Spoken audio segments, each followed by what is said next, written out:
Ang Diyos lang talagang, marami kasing gusto ang ipahiwatig ang Diyos sa atin. Na marami tayong gustong baguhin. Tama, tama. Kasi pag tayo anong natutunan, pag ikaw wala kang natutunan sa nangyari na to sa mundo o sa ating lahat, wala kang wenta. Tama. Diba? Tama. Kasi mag-iisip ka na in the future. Kasi ito na yung time para dapat may nare-realize na tayo sa buhay. Tsaka surrender to God. Hindi tayo perfect. Walang perfect tao.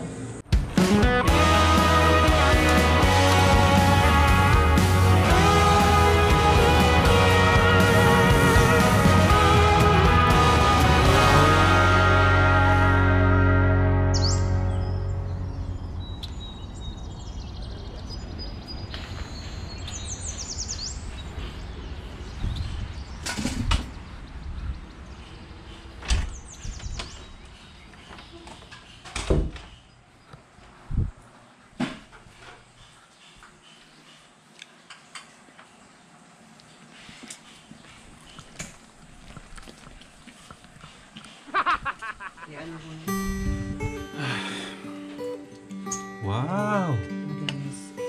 Yan po yung pakano natin. Pang Lagyan ng tubig lunch. na kapantay daw ng chicken feet. Opo. Tapos pakuluan.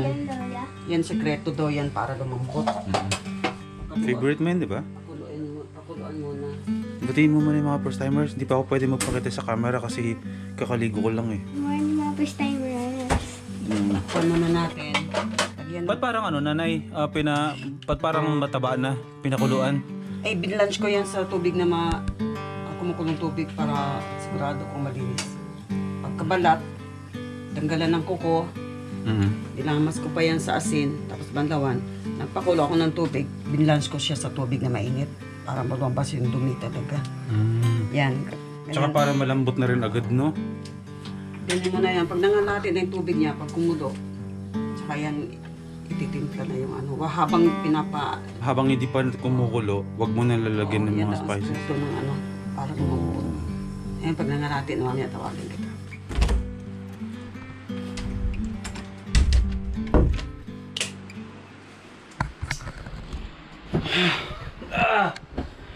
Good morning, mga first timers. Kagigising ko lang. Ayun, kaliligo ko lang din. Naligo ako agad kasi sabi ko, gusto ko simulan ng maaga yung vlog ko today. So, ayan, official ngayon ang simula ng lockdown dito sa Malolos. Wait lang, hindi pala ako sure kung buong Malolos, but dito sa Dakila, sa barangay Dakila namin, ay total lockdown kami. Means, hindi ka pwedeng lumabas ng kalsada dahil may mga rumoronda mga pulis. At kung ikaw ay nakita sa labas, ay ikaw ay huhulihin at ang alam ko ay mumultahan ka ng 1.5. Lalo kapag wala kang quarantine pass. Ano, mga first timers, kamusta? Kamusta ang tulog nyo? Ha? Ako, natulog ako kagabi, 12:30 ng madaling araw. Tapos nagising ako ng mga bandang 8:30 din ng umaga. So parang 12:30 to 8:30, ang haba ng tulog ko. Parang nasa 8 hours. Sarap. Nakagain ako ng enerhiya. Tapos, nakabawi ng lakas. Wait lang. Okay. Today, ngayon magsisimula yung vlogs natin dito sa bahay. Daily uploads pa rin tayo. Makakasama na ulit natin dito si Pananay Shoutout, si Hana, tsaka yung mga ibang kapatid ko, plus si Rap nandyan. Kasi dito kasi mga nakaraang araw ay mga kanya-kanya kami talagang buhay. So, hindi naman po pwede na everyday paulit-ulit lang ginagawa ating content at mangyayari. Okay. Wait lang. Ayan. Kailangan reply yan. Hindi naman kasi po pwedeng araw-araw is paulit-ulit lang yung content natin. Siyempre nakakasawa din yung ganun. Lalo na, diba, nandito na lalo sa loob ng bahay. Kaya minsan tumatawid ako sa bahay sa kabilang street namin para makasama si Master Trike. At syempre para masubaybayan nyo rin yung buhay niya. Si Rap, kasama natin siya minsan sa vlog natin. Pero syempre hindi ko naman siya pwedeng everyday is obligahin na kasama ko sa vlog. Kasi marami din sila ginagawa, nagluluto din sila para sa mga pagkain na binibigay nila sa labas. So may mga kanya-kanya kaming ganap. Hindi lang nasasama sa vlog pero syempre pag off cam magkakasama pa rin naman kami talaga dito. Ayan, kaya itong mga susunod na araw, a day in a life vlog to, masusubaybayan nyo ulit kung ano lang nangyayari sa amin sa bahay. I mean, hindi yung tulad pag nasa labas kayo na sobrang hype ng vlog, yun lang yung masusubaybayan ninyo. Ayan, masusubaybayan nyo ulit yung buhay ko dito sa loob ng bahay, dito sa compound, kasama yung mga kapitbahay at pamilya ko. Sila nanay at saka sila Han. Good morning mga first timers. Life is good. Matutulog muna ako ulit. Kasi nagluluto pa si nanay. Ayoko siyang pakialam muna eh. Magpahinga muna ako konti. Ay wait! Yung niluluto. Kilala ko yun ah! Kilala ko to! Sino yan? Si Boy P?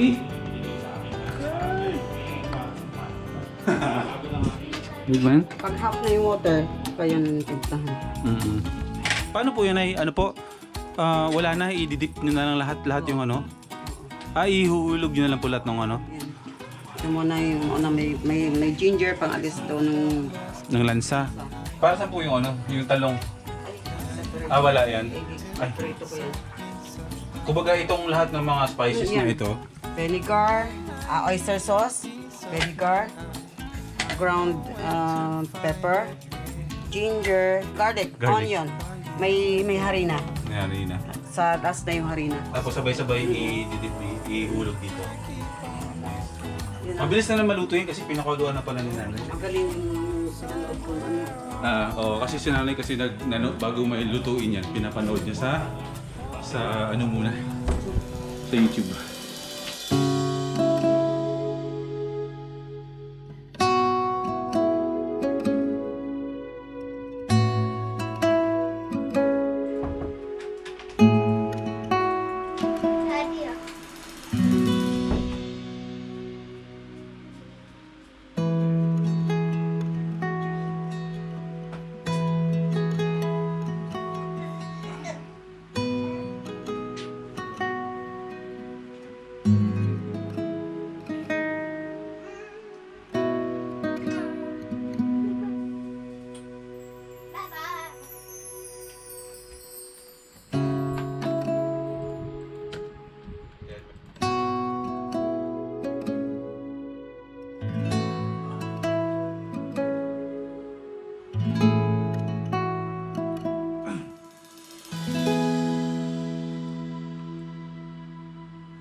Pupunta ako dyan.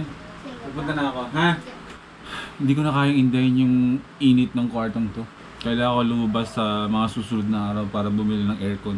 Pa-aircon na natin tong kwarto na to at napaka-init talaga.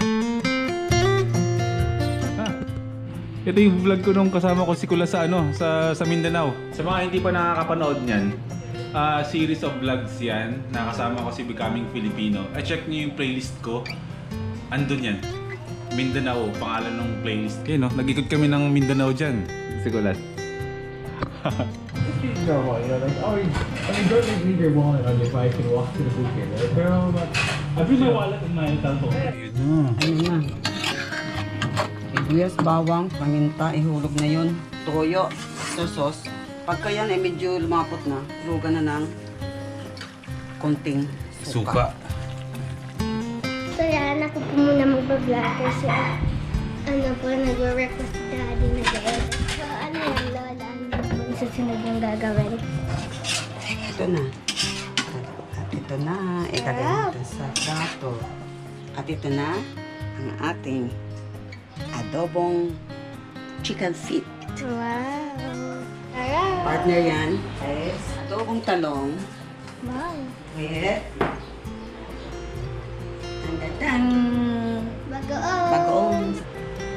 Yan, so Yan. yan na ni Lola. Opo. Yan. So yun, balik na natin to kay Daddy. Yun lang. Daddy, okay na. Hi! Ano, luto na yung lunch natin? Opo. O sige, kakain na tayo, ha? Sige pa. Sige. Sarap po yun, yung ulam. Masarap. Alam ko, favorite ko yan. Sinong mahilig sa inyo sa paano mo?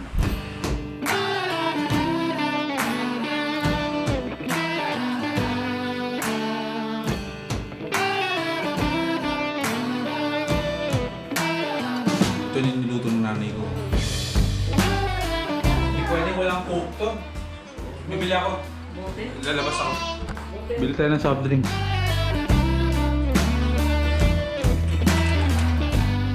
Labas muna tayo kasi ang sarap ng ulam. Hindi po pwedeng walang soft drinks yun. Para sold na sold, diba?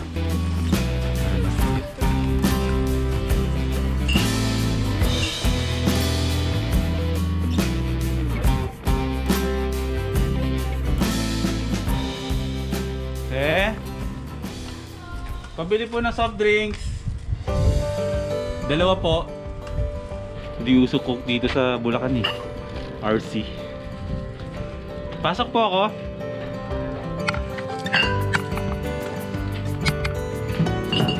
Coke pa rin bote ko. Pero masarap yung RC. Malamig. Yun. Hindi na kailangan ng yelo. Yun. Sakto. Ito pa yung bayad ko.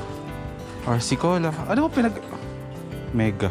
Ano po pinag-iiba nung Mega sa RC? Ba't parang magkabilaan? Di ba magkaiba po yan dati? Magkano lang sila sa bote. Oh. Sharing of bote. Oo. Naku, sana matapos yung lockdown natin. Hanggang kailan po ba yung lockdown natin? Eh, hindi ba sabi hanggang 15? Ah, mula araw na to hanggang 15th, lockdown tayo? Oo. Ang dami pa. Maabot na ng 10,000 ang may COVID, kulang 10 sa Pilipinas. Competition ang nangyayari sa atin. Kumahabol tayo sa ibang bansa. Ang buhay natin. Nakakaraos lang pero napakaraming mawala ng trabaho. Oo po. Matatapos din. Oo, sabi nga ng Diyos umasa tayo sa Kanya. Tama po. Ang Diyos lang talagang, marami kasing gusto ang ipahiwatig ang Diyos sa atin. Na marami tayong gustong baguhin. Tama. Kasi pag tayo anong natutunan, pag ikaw wala kang natutunan sa nangyari na to sa mundo o sa ating lahat, wala kang wenta. Tama. Diba? Tama. Kasi mag-iisip ka na in the future.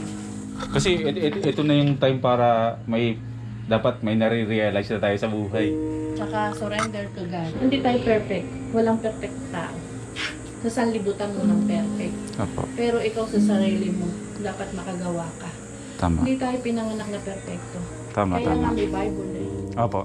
na may susunod din tayo doon. Maliban na lang kung ikaw ay nagtatanga-tangahan, hindi ka manid ang utak mo, bobo ka, wala kang alam, hindi mo sinisecure kung ayaw mo buksan ang utak mo. Kasi ang mga tao, marami, makasarili, sumisira ng tao, tapos walang tiwala sa Diyos. Tama. Diba? Opo. Kaya tayo kasi dapat wala sa relihiyon.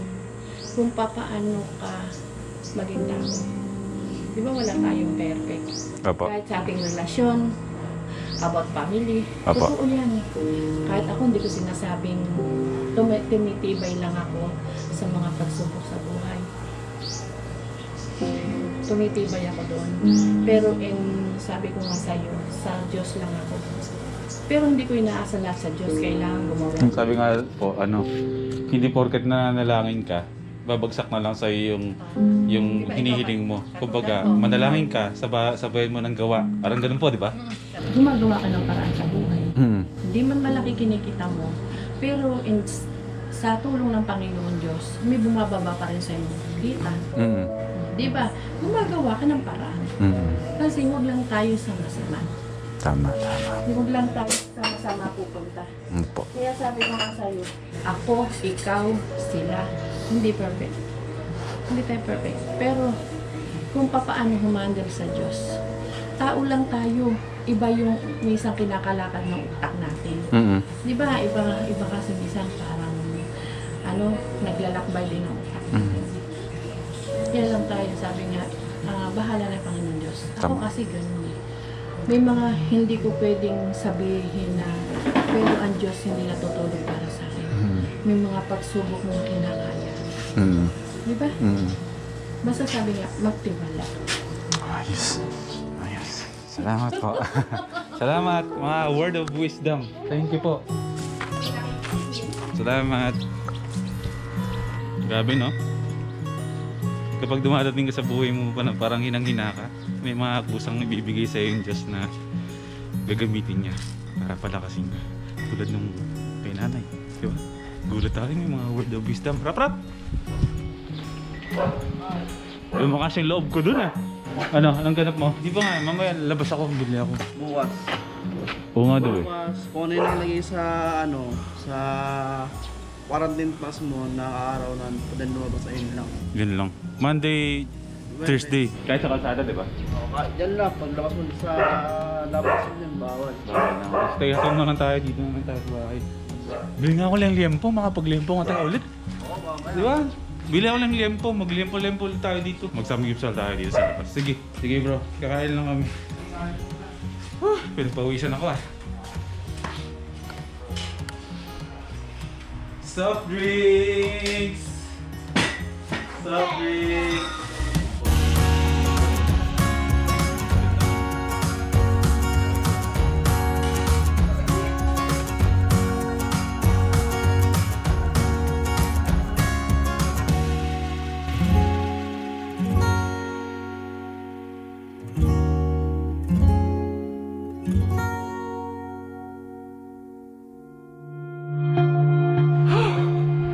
What a day, mga first timers. What a day. Hanggang ngayon, yung sinabi sa akin ni nanay dun sa pinagbilhan ko ng soft drinks kanina, hanggang ngayon, nasa puso ko, hindi siya maalis sa isipan ko. Lockdown. As in, total lockdown. Walang lalabas ng bahay. Kung ako tatanungin, sobrang hirap nito para sa akin kasi hindi na kami pwedeng lumabas ng kalsada, hindi namin pwedeng bisitahin si Master Trike. Lockdown na to ay 2 linggo. Pero gusto ko lang talagang maging positive. Gusto ko maging positive yung pananaw ko at pananaw natin sa panahon na to. Kasi kung hindi to gagawin, hindi matatapos to. Walang mangyayaring maganda. Walang progress. Hindi mababawasan. Walang mangyayari. Kung ipapatupad ng gobyerno, kailangan nating sumunod para matapos na ang lahat. Hindi man madali para sa atin to, pero sabi ko nga, tulad ng mga sinabi ko ng mga matagal ko ng mga vlogs is eyes on the prize tayo. Kailangan natin magsakripisyo para makuha natin yung prize na yon. At ano yung prize na yon? Yun ay yung bumalik tayong makalabas ng malaya at safe na. Yan. Syempre, natapos na naman ng isang araw. Oras na para magpahinga.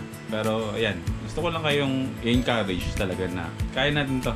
Magpalakasan lang tayo sa loob ng mga bahay natin. Palakasin natin yung kasama natin sa bahay para at least, di ba, hindi nyo masyadong indahin yung mga nangyayari at yung lockdown na to na as in, total lockdown.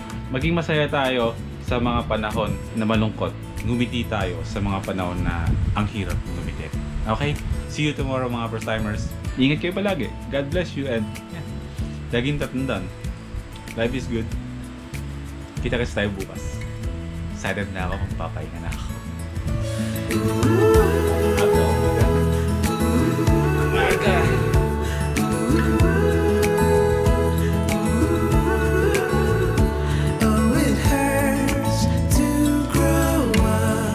Me time na. Me time ko. Nothing makes sense. No, nothing makes sense anymore.